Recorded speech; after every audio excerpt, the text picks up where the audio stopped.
तुम्ही बघितलं म्हणून मी ह्यांची डेट घेतली. नाहीतर तिथं बघितलं माझं वाटतं प्रत्येकाला जाऊन तिथं बघावं इतकं भारी आहे. तर मी साहेबांना रिक्वेस्ट करतो की त्यांनी सांगावं.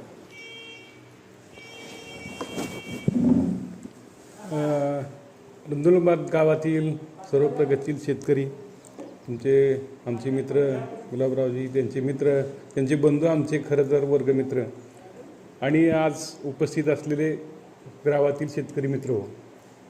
खरं तर अनेक वर्षापासून आपण शेती करतोय आणि शेती करत असताना सुद्धा अनेक वेळाला आपली शेती झाली ही उणिवांची शेती आहे. आपण शेतीत परिपूर्ण झालो का, तर या गोष्टीचं उत्तर नाही म्हणून द्यावं लागेल. कारण काळ बदलतो, काळानुसार गतीची चक्र बदलतात आणि चक्रानुसार शेतीची चक्रसुद्धा बदलावं लागली. दिवसेंदिवस वाढलेली लोकसंख्या आणि घटत असलेली जमीन हा समस्या कुणीही रोखू शकणार नाही आणि यातून तरच मार्ग काढावे लागतील. आणि हे मार्ग काढायचे असतील तर तज्ज्ञांची मदत घ्यावी लागेल. आपल्याला आपलं डोकं शांत ठेवावं लागेल आणि शेतीचं मूल्यमापन करावं लागेल. आपलं नक्कीच चुकतं काय आणि जगाची दिशा काय आहे.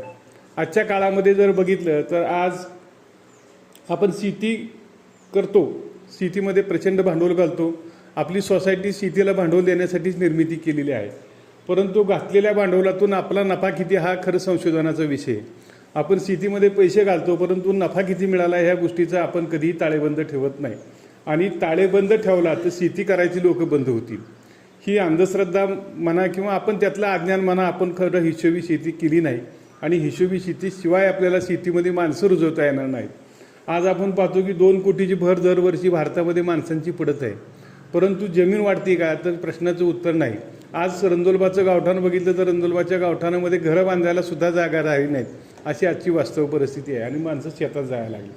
आज आता शेती म्हणाल तर शेती ही आज अनेक समस्याची ग्रस्त शेती. पूर्वीच्या काळी एक पॅटर्न होता की शेती करायची, 12 महिन्याचे धान्य, 12 महिन्याची वैरण, कपडे लत्त्यापुरतं 4 पैसे मिळाले की माणसं सुखी आणि समाधानी असायची.